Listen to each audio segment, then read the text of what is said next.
Yo, what's up, team? Welcome back to J3 Entertainment. We're about to get that true reaction experience. Before we get into this video, though, I want to say this first. You guys out there have noticed we have been in our 90s mode lately, watching 90s cartoon, film, music. We've just really been vibing with the time that we had when we were younger. And Five Nights at Freddy kind of reminds us of that time, right? Because we had Chuck E. Cheese and stuff back in the day. Now, we watched the film, and we reacted to the trailer. Oh, yeah. And me being me, I got to know a little bit more because the upcoming film is coming out. So I'm like, yo, you know what? I'm tired of being in the shadows. It's time to come into the light. There we go. So this video right here was recommended to us. That's right, and this recommended video is by FootofaFerret. What we got for him, bro? Five Nights at Freddy, everything you need to know, featuring MatPat. There it is. Yes. Now, I enjoyed the movie, man. I thought the movie was cool for what it is. Chuck E. Cheese and all that jazz like that. It was like, the animatronics always scared me. And then we had references to regular show and then Wally's Wonderland. Wally's Wonderland, So with Nicolas Cage. Willy's Wonderland. Willy's Wonderland, yeah. Wally! I said that from The Simpsons. Like, you see what I'm saying? Like, all the idea of animatronics is blending in because we grew up. That was the time. And then technically TMNT 1, Shredder's Evil Chuck E. Cheese you know Underground. Yep. Yeah. And then you gotta remember, he was banned from Chuck E. Cheese, so he wasn't allowed to go. So, Hey, man. Ninja vanish. Yeah, he's like, yo, you can't. You gang on throwing a rat one time. You can't be throwing Chris balls knows one at the thing. kids, bro. Attack. Yeah. But I'm ready to learn this stuff. You know what I'm saying? Yeah, man. Let's do this. So FootofaFerret, right? Yeah. FootofaFerret. All right, yo. Shout out to you. Let's react, bro. So let's go and get into it, man. All right, and we're gonna start this thing right now. Ryder, do you know why I called you here? No, MatPat of the YouTube channels Game Theory, Film Theory, Food Theory, and GT Live. I do not know why you called me here. Well, maybe this will jog your memory. Aw, look at this cute little plushie of a rusty metal animatronic haunted by the soul of a child whose head was bitten by a robot in 1987. Happy birthday, Tommy. Nice. Now what do you have to say for yourself? I remember that in the movie. My videos are funny. Mr. of a Ferret, this is without a doubt one of the most shameful displays of Five Nights at Freddy's lore dumping I have ever seen. It's actually amazing how almost every single thing you said was wrong. I thought we had taught you better back on the Theorist channels. You even worked on multiple FNAF videos during your time working with us, but clearly you were too busy frolicking around making videos about Bubsy and King's Quest to pay any sort of attention. Dude, I was just the history guy and the editor. I wasn't doing any of the lore research. Back then, you still thought Purple Guy was the phone guy. But whatever, I get it. Can I go now? No, not until you learn the proper FNAF lore, sir. Now, if you'll see... So that's FNAF. FNAF. That's what they call it, FNAF. Right. That's the alias. FNAF. All right. Yeah. Take the notes down, gentlemen. FNAF. FNAF. So when you hear that, you know what they're talking about. Five Nights at Freddy. All right, FNAF. Here on this 92-slide PowerPoint presentation that I've made on exactly this subject, first off, this is not the bite of 87. Rather, the image you chose depicts the bite of 1983, and the child in question is actually the crying child, aka the younger brother of Michael Afton. Now, Michael Afton is very important. Help you play me. as him. Hello, Internet. Welcome to my channel, FootofaFerret, where, yes, a few months back, I made a video about FNAF where I got a lot of the lore wrong. And yeah, I knew it was all sorts of wrong. It was a quick throwaway gag, and I wasn't about to do hours and hours of research and fact-checking just to get to the punchline. Nice. But even so, I want to make things up to any of the FNAF lore buffs whose heads may have exploded at the amount of inaccuracies I managed to squeeze into 15 seconds. So I decided to call in some help from the resident FNAF expert of the whole internet, MatPat from Game Theory. Cool. Hello, Internet. Okay. Welcome to... Yeah, I already did that bit. Oh, well, anyway, Five Nights at Freddy's is a long series spanning more games, books, and mysteries than you can shake a stick at. So our goal is to present you guys a complete recap of the entire core FNAF storyline. Or, at least... That's interesting. I thought it was just a game that Yeah. got turned to. So we got books. I didn't know it was books. Right, I didn't know it was that deep. But, okay, bet. All right. as much as we can without delving into too many unconfirmed theories or things that could suddenly be totally rewritten by a new book, or a new game, or new movie, or decorative birthday party napkin with hidden text that only appears after you wipe your mouth 5 times. And FNAF is infamously frustrating when it comes to deciphering its lore, but I think once you boil it all down, the story might not be as complicated as you think. Okay. It's weird, don't get me wrong, but we're not talking about Kingdom Hearts here. But first, I gotta say, if you like this video and you want to see more, be sure to hit the big red red subscribe button right below this video and ring the little gray bell next to it. That makes sure you get Y'all heard that, notified right? every time I upload in the future. It's a big help for my channel, and I'd really appreciate it. Also, they got a there's Steven plenty Universe of and really stuff. cool I saw FootofaFerret Gravity merch Falls, for too. sale Oh, at yeah. the link in the We can't- description yeah, stay away from or in everything. this Yeah. little banner right below this video. Spoil But everything. Yeah, enough of that. He said So Game get Theories, yeah. comfortable. We're gonna be here for a while. sound This familiar. is This is everything you need to know about Five Nights at Freddy's. I like the So, collab. hey, It's cool. It's the 70s. Ain't this just a time? Well, it certainly was for these two guys named William Afton and Henry Emily. These guys are a couple of inventors specializing in building robots and animatronics. They're also family men. William has a wife, a daughter, and 2 sons, while Henry has a daughter named Charlotte. So we got 2 groovy 70s dudes building robots to support their families. But there's just one little snag. William Afton is a crazy person. I'm not really sure why, but William Afton has this insatiable desire to, kill children. But I'm sure that won't be a problem anytime soon. So instead, let's focus on this new restaurant in town that just opened, Fredbear's Family Diner. A small, locally owned family restaurant that commissions You see William and Gravity Henry Falls? to create some Yeah. fun Chuck E. Cheese style animatronic mascots to entertain the kids. There's a golden bear named Fredbear and a golden rabbit named Bonnie. Now, these are what are called spring lock animatronics, meaning they operate using, well, spring lock mechanisms, which are extremely dangerous. Boy, it sure is a good thing these are just robots and not mascot costumes or something. Hey, guess what? These are also mascot costumes meant to be worn by the employees of the restaurant. That's not good. Yeah. Come work at Fredbear's Diner. Sing songs. Entertain families. Try not to breathe too much inside of the Springlock animatronic suits because even the slightest bit of moisture will cause the Springlock mechanisms to malfunction and clamp down on you, killing you outright. Oh, wow.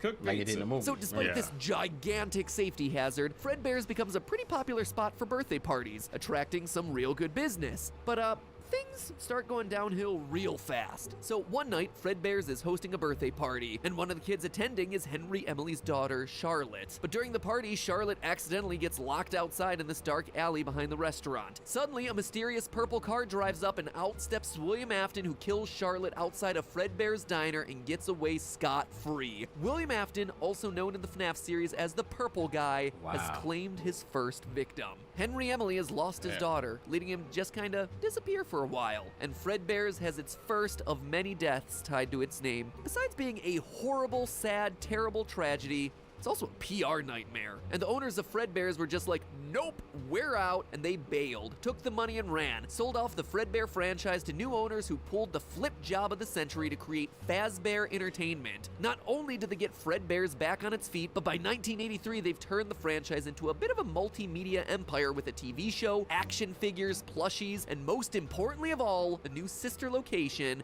Freddy Fazbear's Pizza. Nice, See, this nice. newly revamped Like Chuck E. Fazbear Cheese. franchise introduced a slew of new characters to the lineup. The TV show was named Fredbear and Friends, after all, so they added a chicken named Chica, a pirate fox named Foxy, and a non-golden bunny and bear named Bonnie, and of course, Freddy Fazbear. Y'all know these guys, right? Remember Yeah, back in okay. 2014 when FNAF was just these guys? Feels like decades. But yeah, Freddy, Bonnie, Chica, and Foxy become the faces of the new hit restaurant, Freddy Fazbear's Pizza. And things seem to be back on the up and up for Fazbear Entertainment, which of course means one thing: somebody's about to die. While Freddy's is up and running, Fredbear's has gotten back to business as usual. Seems to be doing fine for itself since, you know, that one time a kid died. Enter William Afton's youngest son, the crying child. Why is he crying? Well, it's implied that he has a pretty intense fear of the animatronics his dad makes, and his older brother Michael Afton really likes to torment the kid by dressing up as Foxy to jump scare him. The kid really just can't catch a break, man. He's clearly terrified of the animatronics, but is basically forced to be around them. Which leads us to one fateful day in 1983 where the crying child is celebrating his birthday at Fredbear's Family Wow. Diner. That's He's tormenting. not having a great time, and his older brother decides to be a little cruel to the kid. He and his friends all crowd around the crying child wearing character masks, lift him up, and bring him to the main stage where Fredbear's performing. The crying child starts, well, crying and freaking out. The other kids then do what dumb kids do and take things way too far, putting the crying child inside Fredbear's mouth. Wow. Matt, I know Aw. you're the numbers guy, but I'm gonna take this one. Let's do the math here. One Springlock animatronic suit with a very low tolerance for moisture, plus one horrified child crying rivers of There it is. tears equals... Was that the bite of 87? No 2015 Markiplier, that was what's known as the bite of 83. Wow. William Afton's youngest son is munched by a Golden Freddy animatronic and dies. Woo, it's a birthday party. Oh man, And this This game's is- for kids? This Right? is wild, dog. I like it. man. This seems like a 90s game. Stuff Stuff we would have played as a kid. The way it's set up and presented, yeah. Yeah. They got that. I like where it's going with the lore. Decision and everything. making, observation, surveillance camera, like Yeah. those click games, the PC Yeah. games from the Yeah, 90s. yeah. Very I'm much definitely so. down. You scared yet? He the scary one, you know what I mean? Hey. More like Chris OG. rational.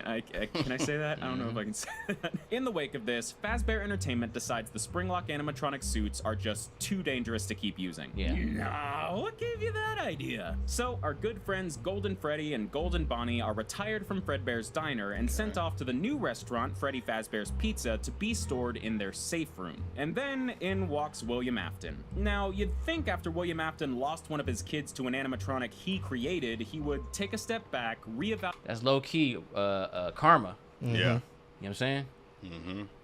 himself and what he's doing and change his ways. But nah, if anything, the death of his own kid was a source of inspiration. So William goes to Freddy Fazbear's Pizza and is just like, hey guys, why don't we all just not go into the safe room? You know, the safe room housing the dangerous child-killing animatronics I made? Yeah. In fact, why don't we just forget the safe rooms even exist, you know? We don't need security cameras in there. No. In fact, I'm gonna go ahead and reprogram all the animatronics to not even recognize the safe room at all. Nothing suspicious going on here. And everyone just goes along with it. I'm sure that won't lead to anything horrible. So, a few years later, around 1985, something horrible happens. 5 kids mysteriously go missing at Freddy Fazbear's Pizza, and the animatronics start oozing and smelling real rank. Turns out, William Afton's been lurking around the pizzeria, using the decommissioned Spring Bonnie suit to lure kids into the safe room, kill them, and then hide their bodies inside the animatronic suits. Yes, Exactly. Oh, In the wow. movie, yeah. Yeah. Why? Okay. Where's Yeah, the that was logic part here? one. I get that you're kind of messed up, Mr. Afton, but what on earth are you hoping to accomplish by stuffing your victims into animatronics that are around dozens of people And that's why it had the every contraption. single day? Naturally, this sparks an investigation that eventually leads to Freddy Fazbear's Pizza shutting down. So let's take a break from the robot bunnies and talk about something that's a little less scary.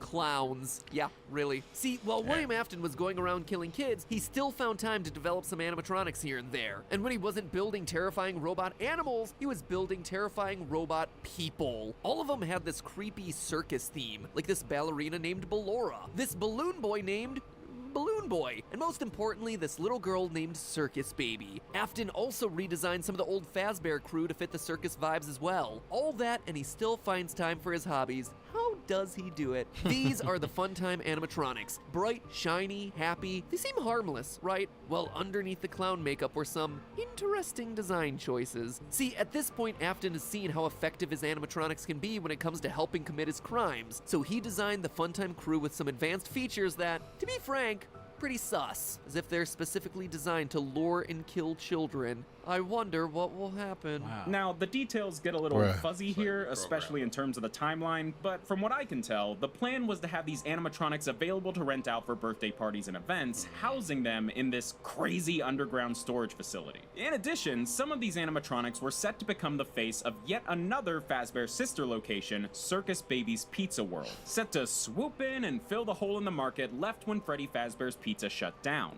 But that plan kind of fell through due to an accident involving William Afton's daughter. Because, surprise, when you make animatronics specifically designed to lure and kill kids while also having multiple kids of your own, those two things might just happen to overlap once.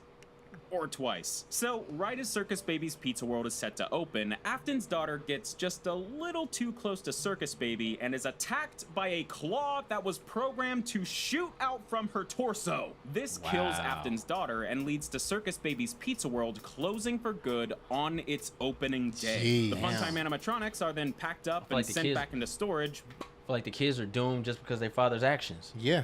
Sheesh.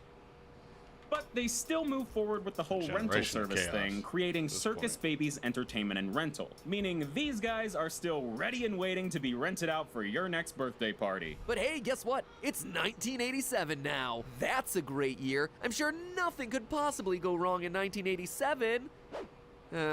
damn it. Yeah, even with a handful of child murders under their belt, Fazbear Entertainment decided it was time to reboot their franchise after only 4 years, opening the new and improved Freddy Fazbear's Pizza that we see in FNAF 2. The restaurant is bigger, there's new animatronics, and there are all sorts of extra security measures put in place after what happened at the last place. For instance, there's the That's new creepy toy as hell, bro. animatronics all based on a series of Fazbear action figures. Yes, they're shiny, yes, they're somehow cuter and creepier at the same time, but most importantly, the toy animatronics are packing some super advanced for the 80s facial recognition technology What and the- scanning for potential In the predators. 80s? However, Oh, that man. doesn't Wow. stop William Afton from going for round 2, using the same exact spring Bonnie suit to lure and kill kids at the pizzeria. But this time, things are a little different. Afton commits his second series of murders, sparking yet another investigation of Freddy Fazbear's Pizza, so the restaurant is just about to close down. I'm gonna be honest. At this point, Yeah. it's time to investigate Yeah. the creator, bro. Right? Like, what you doing, bro? Even before that, when the circus doll opened up its midsection and snapped somebody up. Come on He now. made it. Yeah. Right? So just be careful when you decide you want pizza. Order in. Don't go to any pizza places. I don't want him to show up at my house. Right? Open that door. What? But first, they got one last birthday party to host, which is a little worrying because the animatronics are going a bit funky. Now, there's one pretty big detail about the FNAF lore we've not mentioned yet, and it's kind of the whole point of the story. There's a pretty hard and fast rule in the FNAF world. If you are a kid killed by William Afton or any of his creations, your soul will undoubtedly go on to possess one of the animatronics. See, it all started with Charlotte, Afton's first victim. When she was killed outside of Fredbear's family diner, her soul found a new home in the diner's security animatronic, this weird, creepy puppet. Or at least that's how it looks to be conveyed in the games. Like we've said, this series is kind of frustratingly vague when it comes to their lore, but that is what it looks like. And from that point on, the puppet was working behind the scenes, following William Afton around to pick up the pieces he left behind and do what they could to set things right. I'm about to sound a lot like Matt here. As we see in one of FNAF 2's Atari-style minigames, the puppet gives the souls of Afton's victims new life inside of the animatronic suits. damn. So our buddies Freddy, Bonnie, Chica, and Foxy, yeah, they're haunted. Way haunted. But wait, that's only 4 animatronics. Didn't Purple Guy kill 5 kids during the missing children's incident? Well, this is where things get a little funky again, because now we're dealing with Golden Freddy's spirit. Or should I say, spirits. So remember the bite of 1983 where the crying child got chomped by the Golden Freddy animatronic? Well, his soul is now inside of Golden Freddy, which, yeah, makes sense. But going back to that FNAF 2 minigame depicting the missing children's incident, in the very last split second, we see a 5th kid followed by a Golden Freddy jump scare. This is Cassidy, the 5th victim of the 1985 missing children's incident and the 2nd spirit haunting the Golden Freddy animatronic. Now let me tell you, Cassidy is mad at William Afton. She is out for revenge. Nice. Keep a pin in He's this. conflict- It's important. All this is to say that the FNAF 2 toy animatronics are Okay. now most likely haunted by the souls of Afton's most recent victims. You can tell because these guys start acting way more aggressive and confrontational towards adults. They're chill around kids, but if you're a grown-up, they'll start giving you the death glare. And they're not programmed to do that. So I'ma say, haunted. They're looking for revenge against William Afton. But on the day of that last birthday party, they get a tad overexcited and attack the daytime security guard, giving them a nice hard chomp on the noggin and removing their entire frontal lobe in what became infamously known as the bite of 87. Happy birthday, Tommy. Damn. Needless to say, That's this gets crazy. the new and improved Freddy Fazbear's Pizza closed for good. All right, so let's tally things up. By 1987, Fazbear Entertainment has around a dozen dead kids to their name. That's almost 1 dead kid for every year they've existed. You really think by now they'd decide to call it a day, but nope. These guys decided to give it one more go in 1993. They Okay. went back to that Jurassic first Park. Freddy Fazbear's Pizza location, brought back the original crew, and relaunched the pizzeria feeling Dang. just so sure about it this time. But surprise, people kinda sorta associate the Fazbear name with dead kids now, so no one comes to this new restaurant and it eventually shuts down. There we go. One rainy night, a while after the restaurant closes down and falls into disrepair, William Afton sneaks in and starts starts dismantling the animatronics one by one. Little does he know that those robots got ghosts in them. The souls of his victims are released and they chase Afton down. They corner him in the back room of the pizzeria and Afton starts to panic. But then, and I don't really know why he would do this, but he runs over to the Spring Bonnie animatronic suit, the suit he's committed all these murders in, and hops inside. Not sure what that's gonna do against ghosts, but he seems to think it's a smart move. Remember though that these old Springlock suits are super sensitive to moisture. That's what killed the crying child back in '83. And like I said, the pizzeria's been abandoned for a while now. It's pretty run down. And it's raining. So Afton piles into his murder suit, just kind of stands there for a few seconds, and chomp! Springlocks fail, blood goes everywhere, and William Afton, stuck inside the Spring Bonnie suit, falls to the ground and dies. Fazbear Entertainment attempts to save face from the now baker's dozen of dead people attached to its name by completely walling off the back room, leaving Afton's body inside and just forgetting about it. We see all this go down during a minigame in FNAF 3. Also in that game, if you get the good ending, you get to see the puppet bring cake to a table of children. 4 of them in FNAF masks, and 1 of them crying. The puppet gives the kid cake, they stop crying, they put on a golden Freddy mask, and then they all disappear, leaving the masks behind. The puppet has set the souls free. Wow. Now, you might have noticed that That's cool. Right? So, okay, so they have a Atari style video game. Yeah. And I assume that's the first of That's it. the original. That's original. And then they kind of went to like a CG, more computer game. Why? Okay. Touch base. Okay. Yeah. And then I'm liking this. I'm liking this story. This is cool. It's like what happens when Chuck E. Cheese meets Black Phone, but then also meets, you know what I mean, House on Haunted Hills. Is that House on with the when you have the babies? Yes. Yeah. It's kind of like like that. You know what I'm saying? Or The Wire. Yeah, so the spirits are basically never leaving. They're staying at the pizza parlor places. So I guess it's the last place they've encountered before they died. Yeah. Yeah. Or like Tales from the Hood. Right. At the end. There you go. Yeah. Look like they That's a stayed cool there until take. the job was done. You're right. Yeah. And now that it's closed down, he's made it like a safe haven, like factory or something. So now he can go in there and do all the crazy stuff without anybody questioning anything. But he dead now. Yeah. So, all right. all this stuff we're talking about has next to nothing to do with what you actually do in these games. Sure, you see some of this stuff play out in mini-games, but those are side things that are often hidden. If you play these games casually, you may never see a good chunk of these plot-driven mini-games. Right. So how does a purple dude killing kids lead to you as the player spending 5 nights at various robot-infested buildings, checking cameras, and avoiding death by robot chicken? Well, that is where William's older son, Michael Afton, comes back into the picture. While all of that was going on, Michael, now an adult, takes it upon himself to try and make up for his dad's crimes. At first, he was just trying to find his sister, which is a little weird considering the whole, you know, being dead thing. But remember the FNAF rule. All kids killed by Afton or his robots go on to possess an animatronic. And the soul of Michael's sister is now living in the very same animatronic that killed her, Circus Baby. And it seems like William Afton knows this because one day, William, the messed up individual he is, went to his son and was like, "Oh, your sister. Yeah, she's over there. Go check it out." So Michael takes a job at Circus Baby's Entertainment and Rentals, as we see in the game's sister location. In between avoiding death by face-splitting animatronic, Michael discovers the whole "my dad killed a bunch of kids and their souls are trapped inside these animatronic suits" thing, and decides he has to do something about it. Unfortunately, while working the night shift at the storage facility, Michael gets himself scooped, meaning the dude gets his insides ripped out of him by a machine meant to remove animatronic endoskeletons. And then this giant robot named Ennard, created by all the Funtime animatronics literally stitching parts of themselves together, jumps inside of Mike to use his body as a host. So Michael is now dead.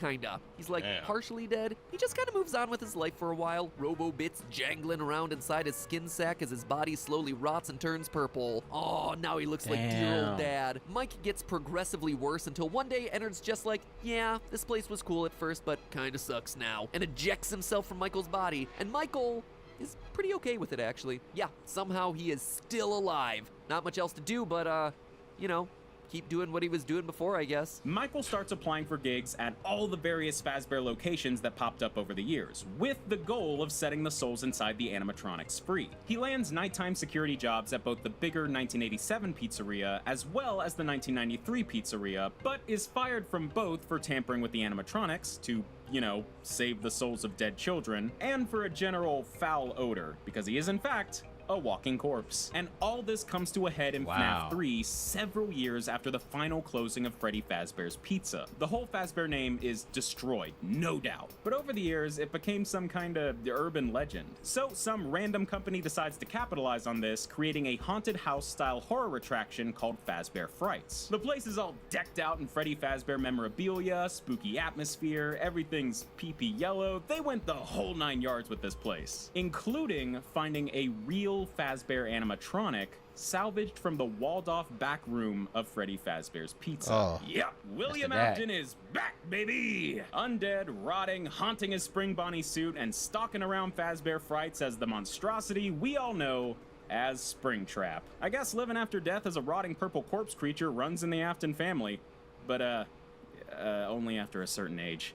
Sorry, kids. So William Afton has been unleashed back onto the world. This could be very bad. Luckily, Fazbear Frights has a nighttime security guard. That's right, it's a family reunion. Father and son back together after all these years. Except now they're both technically dead and the son sets the dad on fire. Yeah! At the end of FNAF 3, Fazbear Frights burns down with Springtrap still inside, which has to have been Michael trying to finally finish off his dad. But unfortunately for Mike, William Afton, Always comes back. he tried his best, but somehow, Springtrap is still out there. But then, totally out of left field, Henry Emily comes back with a plan. After doing literally nothing this entire time, Henry jumps back into the fray by starting his own pizzeria with Michael working as an employee. We see all this happen in Freddy Fazbear's Pizzeria Simulator. But beyond all the arcade games and googly eyes, Henry's Pizzeria is actually just a front to gather up the last few haunted animatronics and set their souls to rest. And weirdly enough, the animatronics have changed over the years. Circus Baby was apparently kicked out of the Ennard crew, now taking the form of Scrap Baby. What's left of Ennard has now taken the form of Molten Freddy. The Wow. puppet's still kicking around as this bear called Lefty. And of course, there's Springtrap.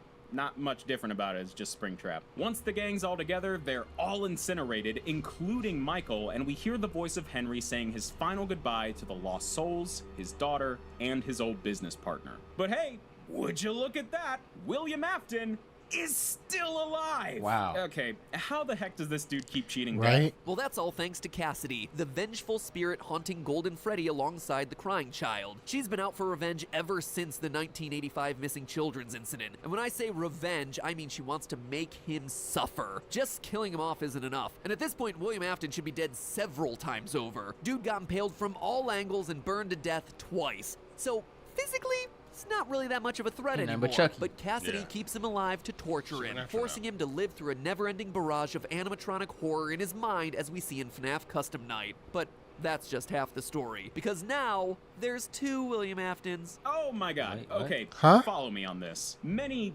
years after all the tragedies of the Fazbear franchise occur, Scott Cawthon, some random unnamed video game developer who is not Scott Cawthon, the real-world creator Oh, of Five Nights damn. at Freddy's, started making a bunch of horror games based on the stories of the Fazbear tragedies. Wow. Yep, FNAF is officially going full meta Digital. on us now. Not Great. Cawthon's games become really popular, and That's Fazbear Entertainment is getting pretty ticked at the bad name the games are giving their company, as if they weren't already giving themselves a bad name. So they decide to fight Trying to fire top with the fire, original, but no pun intended, wall. creating their own VR horror game as a way of poking fun at themselves, discrediting Insane. not Cawthon, saving a bit of face, and cashing in on their own messed up past while they're at it. But as it turns out, while making the game, the dev team used a few pieces of code found on some old Fazbear Entertainment hard drives. And in that code, somehow, was a digital replication of William Afton's Oh my consciousness. God. This guy. Batman Beyond, Return to Joker. Joe Spellbinder. Joker, what's it called? Return to Joker. Return to- Joker, Return yeah. The Joker, yeah. Yeah. There it is, man. Damn. Okay. And it's I like funny that. because Matthew Lillard was in the movie. Like, oh shoot, yep. like you can kind of get away with that. I like it. That's crazy.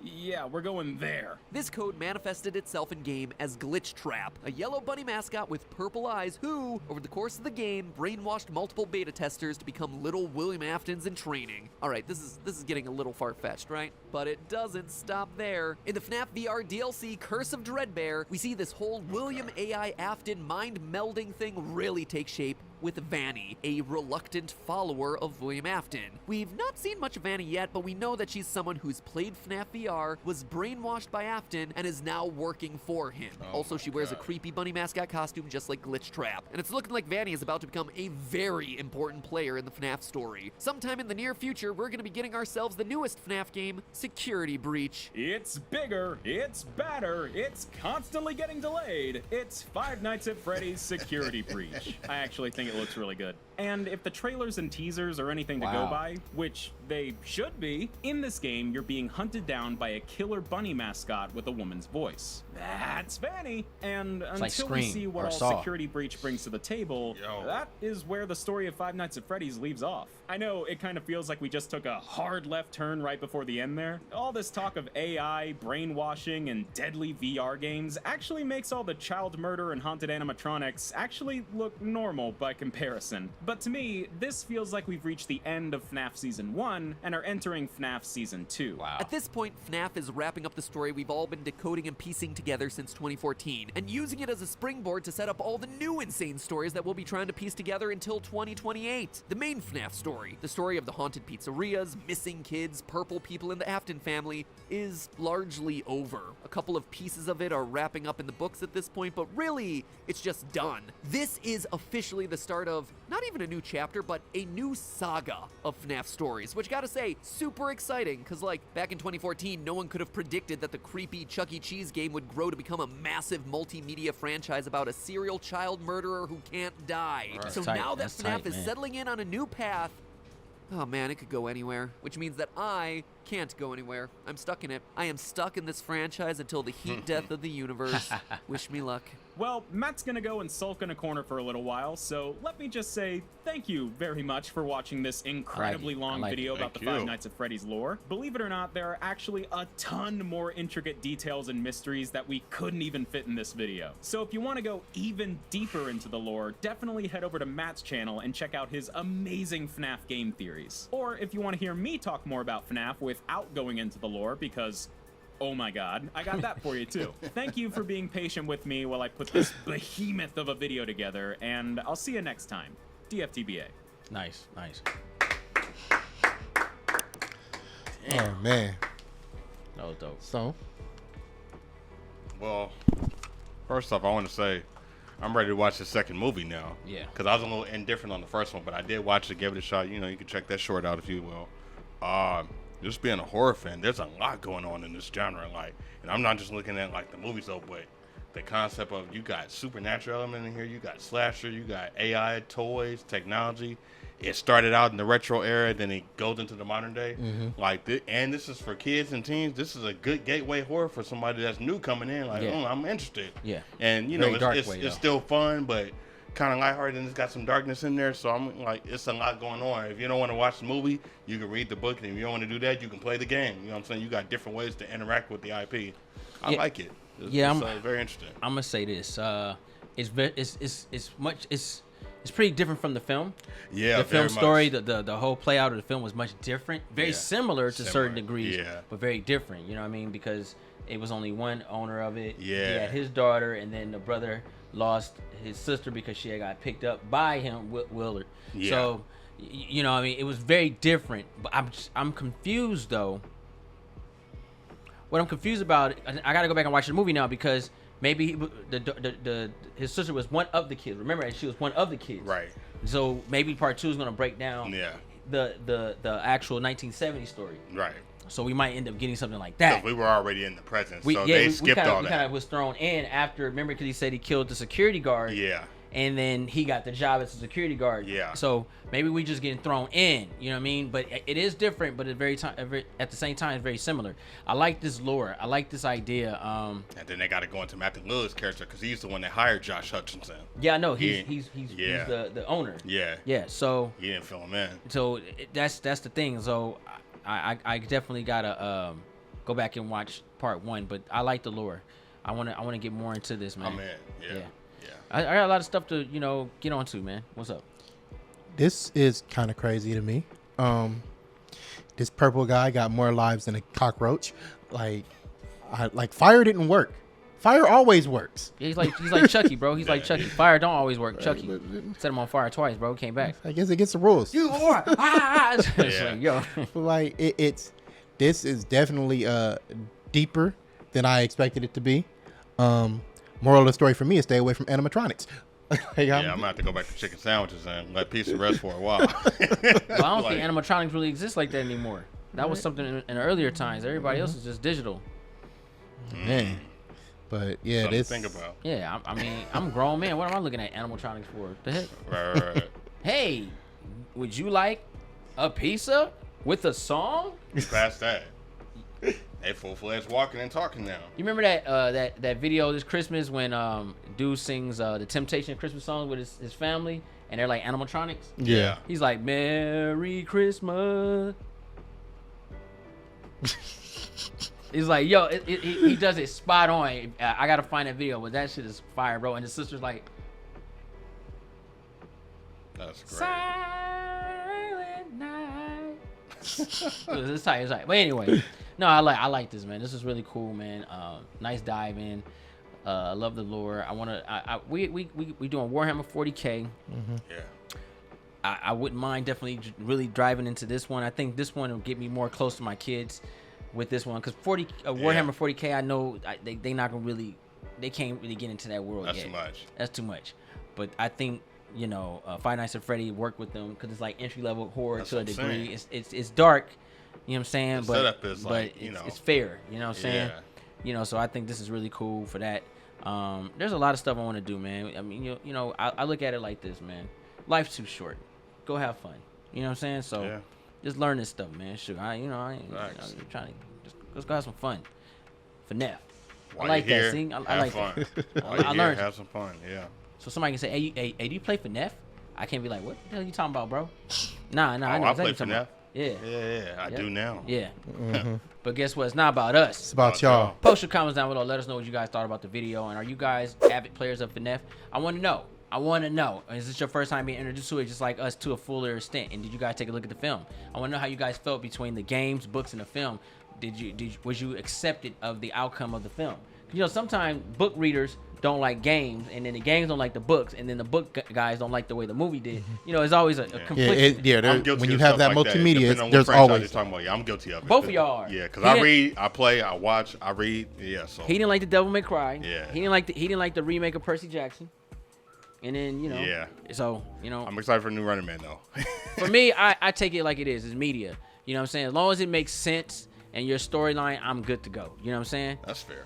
But I want to know, guys, if you're new to the channel, go ahead and press that subscribe button. Thumbs up this video. Don't forget to share. Instagram, Facebook, Twitter. Also follow us on Instagram, Twitter, and Patreon, where you can find uncut and exclusive content only. Man, don't miss out. Also, if you want to show the channel some love and you want to receive early reactions to particular episodes and live streams, go ahead and join the YouTube membership in the section down below. Come on, what are y'all waiting for?